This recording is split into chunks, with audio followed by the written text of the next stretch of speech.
ఈరోజు జై శ్రీరామ్. భాగ్యనగర సమితికి సెక్రటరీగా ఎన్నికయ్యారు మీరు. మీకు శుభాకాంక్షలు. మరియు నమస్తే. ఇప్పుడు ఈ కొత్తగా మీరు ఎన్నికయ్యారు కదా, ఈ గణేశోత్సవ సమితికి ఏ సందేశాలు ఇస్తారు మీరు? గణేశోత్సవ సమితి గణేష్ మండపాలకు ఎటువంటి కార్యక్రమాలు చేయాలి, ఎటువంటి సినిమా పాటలు కానీ ఇవన్నీ పాడకూడదని చాలా సార్లు మీరు గణేశోత్సవ సమితి వాళ్ళు చెప్పారు. అయినా కొంతమంది సినిమా పాటలు పాడడము, కొంతమంది ఇది చేస్తున్నారు. దాని గురించి మీరు 1980 నుంచి ఈ యొక్క మహాయజ్ఞం నడుస్తూ ఉంది.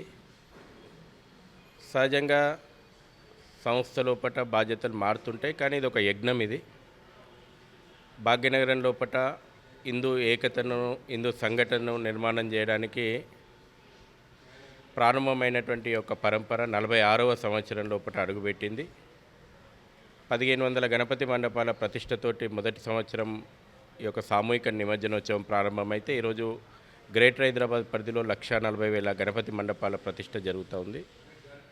మా నినాదం స్వదేశం, స్వధర్మం, ససంస్కృతి రక్షించుకోవడము, హిందూ సమాజం లోపల ఐక్యత తీసుకురావడము, సామాజిక సమరసతను సాధించడము, ఇది ఈ లక్ష్యంతో ముందుకు పోతూ ఉంది. అనేక మంది పెద్దవాళ్ళ యొక్క కాంట్రిబ్యూషన్ కారణంగా ఇవాళ భాగ్యనగరం అంటే యావత్ ప్రపంచం కూడా ఇక్కడ జరిగేటువంటి గణేశోత్సవాలకు తీరుతెన్నులు చూస్తూ ఉంది. ఈనాటి యువతకు సరైనటువంటి దిశానిర్దేశం కావాలా? యువత చెడుదారి పడుతుందంటే వాళ్ళకి చెప్పేటోళ్ళు కూడా లేరు, లోపం ఉంది. వాళ్ళ ఒక పండుగల విషయంలోనే జరగట్లేదు, కుటుంబాల విషయం లోపల, సమాజంలో అనేక విషయాల లోపల జరుగుతున్నటువంటి అనర్థాలు మనం చూస్తూ ఉన్నాం. వారికి మనదైనటువంటి గొప్ప సంస్కృతి, మన యొక్క జీవన విలువలు, కుటుంబ విలువలు నేర్పియాలి. అందుకే ఈసారి మనం పంచ పరివర్తన అనేటువంటి విషయాలు, సామాజిక సమరసత, పర్యావరణ పరిరక్షణ, స్వదేశీ నినాదము, పౌర నియామాలి, కుటుంబ ప్రబోధన్, ఈ పంచ పరివర్తన అనేటువంటి విషయాల పట్ల సమాజం లోపల విస్తృతమైన చర్చ తీసుకునేటువంటి ప్రయత్నం చేస్తూ ఉన్నాం. ఆ రకమైనటువంటి ప్రయత్నంతో ఈ సంవత్సరం మన కార్యక్రమాల రూపకల్పన ఉంది. నెక్స్ట్ దీని తర్వాత అన్ని ఏర్పాట్లు ప్రారంభమైనాయి. 27 ఆగస్టు రోజున విగ్రహ ప్రతిష్టాపనతోటి ఈ 46వ సామూహిక ఉత్సవాలు ప్రారంభమవుతాయి. 6 సెప్టెంబర్ రోజున అనంత చతుర్దశి పర్వదినం రోజున సామూహికమైనటువంటి నిమజ్జనోత్సవం ఉంటుంది.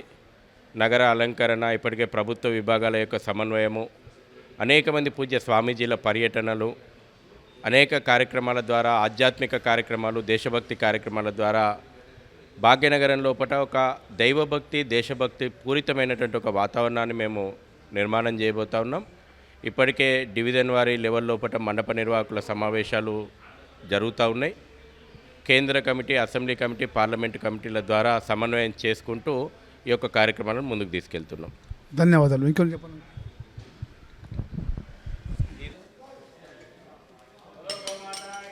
जय बोलो गौ माता की।